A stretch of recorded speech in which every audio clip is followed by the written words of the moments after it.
Assalamualaikum warahmatullahi wabarakatuh. Selamat pagi semuanya. Di sini kami akan mempresentasikan tentang laporan proyek kebangsaan yang berjudul Sandiakala, yaitu sambil berkarya kelana budaya dengan tema menjelajah sejarah dan bangun integrasi nasional melalui satu religi Sunan Ampel. Nah, di sini kelompok kami beranggotakan 8 orang. Yang pertama ada M. Ibrahim Sora Adinata, yang kedua ada Fikri Wafi Syah Muzaki, yang ketiga adalah Arnisa Miftah Rizki, yang keempat ada Gatan Asyik Mustafa, yang kelima ada Dika Ayuning Tias, yang keenam ada Syadan Hayan Alawi, yang ketujuh ada Cian Elsa Putri Nia, dan yang terakhir Rafli Tawekal. Untuk materinya boleh sampaikan oleh teman-teman semuanya. Yang pertama ada bab 1 pendahuluan. Latar belakang. Kita tahu nih, Indonesia adalah negara yang dikenal sebagai negara dengan mayoritas penduduknya beragama Islam. Dalam perjalanan menjadi negara dengan mayoritas penduduk beragama Islam, tentu pasti ada peran tokoh-tokoh Islam di dalamnya. Seperti yang kita tahu, jejak Islam di Indonesia, terutama di Tanah Jawa, tak luput dari peran penting Wali Songo. Wali Songo di Indonesia dikenal dengan sebutan Sunan, yang menjadi perintis awal berkembangnya agama Islam di Tanah Jawa dan dipelopori oleh Syekh Maulana Malik Ibrahim, atau yang dikenal dengan Sunan Gunung, dengan julukan Sunan Gresik. Wali Songo dalam dakwahnya berhasil membentuk murid-murid yang pandai dan beragama dan mampu meneruskan misi-misi dalam berdakwah yang telah diajarkan oleh beliau, dan itu terjadi sejak abad 15 Masehi. Melihat sejarah Sunan Ampel yang begitu luar biasa bagi perkembangan Islam di Tanah Jawa, membuat penulis menyadari bahwa setiap orang dari berbagai kalangan harus mengetahui sejarah luar biasa ini. Oleh karena itu, penulis menjadikan kegiatan field study yang memperoleh banyak sekali informasi terkait sejarah Sunan Ampel dan keberagaman yang terdapat dalam kawasan tersebut sebagai landasan dari pembuatan proyek kebangsaan ini. Lalu ada tujuan umum, yaitu mengetahui kawasan makam Sunan Ampel sebagai wisata religi. Tujuan khususnya, 1. Mengetahui keragaman budaya yang terdapat di kawasan Sunan Ampel. 2. Mengetahui sejarah Sunan Ampel sebagai suatu identitas nasional yang terintegrasi. 3. Mengetahui keunikan wisata religi Sunan Ampel sebagai suatu kearifan lokal yang penuh dengan nilai persatuan dan kesatuan serta moral keagamaan. 4. Memberikan edukasi tentang eksistensi kawasan Sunan Ampel dengan penyampaian yang menarik sehingga lebih diminati di tengah modernisasi ini. Oke, untuk tujuan pustaka sendiri, ini acuannya ada kegiatan ini dilakukan penulis berisi informasi yang diambil selama melakukan penelitian serta diperoleh dari beberapa narasumber yang didapat. Wali Songo menjadi perintis awal berkembangnya agama Islam di Tanah Jawa.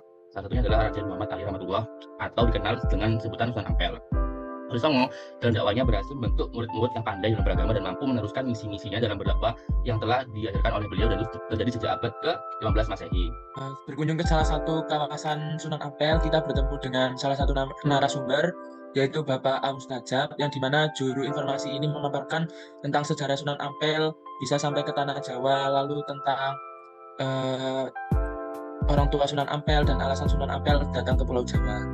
Lalu masa kecil hingga remaja Sunan Ampel menghabiskan waktunya di Campa, tempat kelahirannya. Kemudian Sunan Ampel menimba ilmu di Pasai. Setelah itu, ketika dia sudah cukup dewasa, Sunan Ampel menemui tantenya, yaitu Permaisuri Majapahit. Lalu oleh Raja Brawijaya diberikan tanah di daerah Ampel, lalu menyebarkan Islam di sana. Tak hanya dengan beliau, penulis juga melakukan wawancara dengan beberapa pedagang setempat yang memanfaatkan kawasan ini untuk menunjang perekonomian mereka. Seperti yang dikatakan bahwa kegiatan perdagangan di sekitar daerah Sunan Ampel sudah tidak sesuai dengan ajaran Islam. Hal ini juga dikonfirmasi oleh Bapak Ahmad Mustajab. Beliau berkata bahwa pedagang di sini telah mengikuti cara dagang yang lebih modern karena sedang berada di era yang tidak memungkinkan dengan cara berdagang Islam. Dan penulis sendiri menyadari bahwa modernisasi ini membawa banyak sekali dampak pada masyarakat yang digunakan juga oleh para narasumber yang berkesempatan berbincang dengan peneliti. Di sini peneliti mengkonfirmasi mengenai bahasa yang mereka gunakan merupakan perpaduan bahasa Madura, bahasa Arab, bahasa Jawa, dan terdapat bahasa Indonesia. Lalu bagaimana awal mula tercipta kampung Arab di kawasan Ampel? Jadi dimulai dengan orang-orang Timur Tengah datang ke wilayah Ampel karena mendengar ada wali di kawasan Sunan Ampel. Tujuan utama mereka adalah berdagang. Karena itu, meski namanya kampung Arab, tapi banyak bangunannya bercorak Hindu, seperti Hindu Jawa, seperti yang terdapat di Masjid Ampel. Banyak juga bangunan bercorak Eropa, Cina, dan Melayu, seperti yang terlihat di panggung di kawasan kampung Arab Ampel. Selanjutnya, sebagai hasil penelitian penulis membuat kegiatan webinar sebagai pemenuhan penugasan proyek kebangsaan. Kegiatan ini ditujukan untuk menambah wawasan para peserta dalam mengetahui wisata religi Sunan Ampel. Selain itu, para peserta juga menjadi paham akan pentingnya implementasi nilai-nilai toleransi antar umat beragama dalam aspek sosial, budaya, dan ekonomi di kawasan Sunan Ampel. Sikap toleransi telah difirmankan oleh Allah dalam Quran Surat Al-Hujurat ayat 13, yaitu, wahai manusia, sesungguhnya kami telah menciptakan kamu dari seorang laki-laki dan perempuan, kemudian kami menjadikan kamu berbangsa-bangsa dan bersuku-suku agar kamu saling mengenal. Sesungguhnya yang paling mulia di antara kamu di sisi Allah adalah orang yang paling bertakwa. Sesungguhnya Allah Maha mengetahui lagi Maha teliti. Untuk selanjutnya adalah metode pengembangan proyek. Yang pertama adalah jenis penelitian. Jadi metode yang digunakan adalah pendekatan kualitatif, di mana suatu prosedur penelitian yang menghasilkan data deskriptif berupa kata-kata tertulis atau lisan orang-orang dan perilaku yang dapat diamati. Terus kita menggunakan metode penelitian. Yang pertama itu pastinya penelitian sebagai landasan proyek kita, yaitu field study. Dan yang kedua, kita mengadakan satu proyek kebangsaan di mana penulis menyelenggarakan webinar yang diberi nama Sandiakala. Hal ini dilaksanakan pada 30 November pukul 16.00 sampai 17.35 WIB, yang sebelumnya telah melakukan penelitian pada 6 November 2023 dengan lokasi penelitian itu di kawasan religi wisata Sunan Ampel, dan kegiatan proyek kita dilakukan secara online melalui Zoom meeting. Selanjutnya di bab 4 ini ada laporan kegiatan proyek.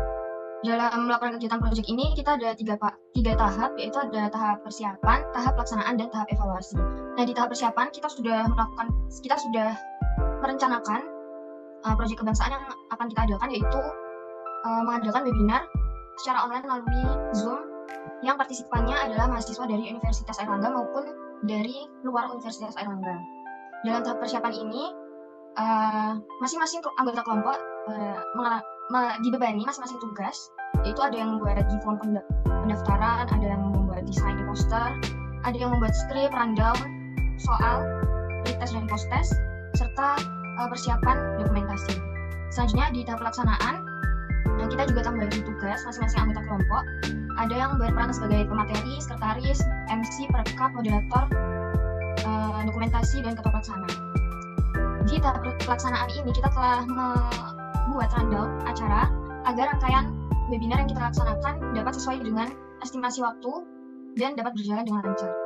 Yang terakhir ada tahap evaluasi. Nah, di tahap evaluasi ini ada evaluasi terhadap anggota kelompok 9 sebagai penyelenggara webinar Sandiakala dan evaluasi pada peserta webinar Sandiakala. Nah, untuk anggota kelompok 9 sendiri sudah melakukan tugas secara maksimal sehingga kegiatan webinar Sandiakala bisa berjalan dengan lancar. Lalu untuk evaluasi peserta webinar Sandiakala, para peserta sudah sangat menunjukkan antusiasnya dalam mengikuti rangkaian acara webinar Sandiakala ini dan cukup interaktif apabila ada pertanyaan yang diajukan dari pemateri maupun MC. Bab selanjutnya mungkin bisa dilanjutkan oleh rekan saya.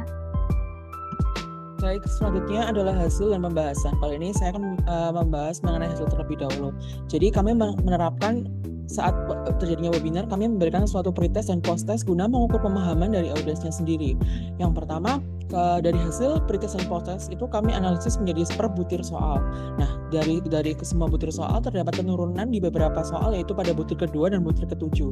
Untuk sisanya sendiri sudah mengalami proses yang terjadi peningkatan antara pretest dan post-test, sehingga kami mengasumsikan bahwa audiens telah memahami. Tapi untuk di butir kedua dan ketujuh jadi sedikit penurunan.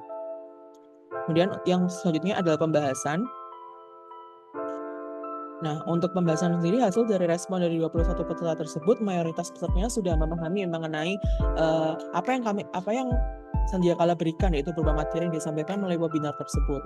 Kemudian dari adanya webinar Sandiakala ini, mereka juga setuju dengan adanya pendidikan mengenai agama dan berkewarganegaraan dapat mempengaruhi pada pengembangan integrasi nasional. Tapi memungkinkan jawaban yang berbeda antara pilihan. Mereka mengetahui Sunan Ampel sebagai salah satu tokoh Wali Songo yang dimana merupakan penyebar agama Islam saja. Mereka juga merasa dari hasil pretest dan post-test masih belum mengetahui tentang lebih dalam lagi. Nah, oleh sebab itulah diadakannya si Sandiakala 1.0 ini. Kemudian setelah pemaparan materi yang dilakukan oleh pemateri, para peserta menjadi tahu dan sejarah atau sungguhnya serta biografi Sunan Ampel secara aktual karena pemateri mendasarkan materinya dari hasil wawancara kepada ahli kawasan tersebut. Selain itu, peserta juga lebih tahu mengenai adanya keberagaman kebudayaan di kawasan tersebut, yaitu antara akulturasi dari budaya Madura, Arab, dan juga Jawa, serta yang secara lokasi dari Sunan Ampel sendiri yang berbatasan dengan wilayah pecinaan yaitu Keakeh sendiri, karena dari wilayah yang berbatasan tersebut menimbulkan adanya toleransi antar umat beragama. Dari sini peserta menjadi lebih tahu tentang sejarah serta biografi Sunan Ampel, keberagaman budaya yang ada serta toleransi yang tercipta. Hal ini juga terbukti dari hasil post-test mereka yang memberikan indikasi lebih baik dari hasil sebelumnya secara keseluruhan. Baik, di sini saya akan menjelaskan mengenai kesimpulan dari laporan yang telah kami buat. Jadi, kesimpulannya adalah Wali Songo merupakan perintis awal berkembangnya agama Islam di Pulau Jawa. Salah satunya adalah Raden Muhammad Ali Rahmatullah yang biasa dikenal dengan sebutan Sunan Ampel. Nah, Wali Songo dalam dakwahnya berhasil membentuk murid-murid yang pandai dalam beragama dan mampu meneruskan misi-misi dalam berdakwah yang telah diajarkan oleh beliau, dan itu terjadi sejak abad ke-15 Masehi. Lalu, berdasarkan hasil responsi dari kegiatan webinar yang kelompok 9 atau yang telah kelompok kami lakukan, disimpulkan bahwa semua peserta webinar semakin mengetahui tentang keberadaan Sunan Ampel. Mayoritas peserta cukup tahu akan keberadaan kawasan wisata di Sunan Ampel ini. Tetapi apabila ditelusuri lebih mendalam, mereka kurang akan pengetahuan tentang sejarahnya. Mereka hanya mengenal Sunan Ampel sebatas salah satu anggota dari Wali Songo saja. Nah, dengan adanya webinar ini, peserta lebih tahu akan eksistensi serta kebenaran yang ada dalam kawasan religi Sunan Ampel ini. Mulai dari sejarah, keberagaman suku, bahasa, serta agama yang ada, serta toleransi yang muncul sebagai bentuk integritas nasional. Oke, mungkin sekian yang bisa disampaikan oleh kelompok kami. Berikut merupakan daftar pustaka yang kami gunakan untuk merangkai laporan hasil dari proyek kebangsaan kami. Bisa dilihat sendiri. Dan ini juga lampiran hasil kami tadi dan juga Sandiakala, yaitu proyek kebangsaan yang telah kami laksanakan kemarin pada tanggal 30 November 2023. Sekian dari kelompok kami, kurang lebihnya kami mohon maaf jika ada kekurangan dan salah kata. Wabillahi taufiq wal hidayah. Assalamualaikum warahmatullahi wabarakatuh.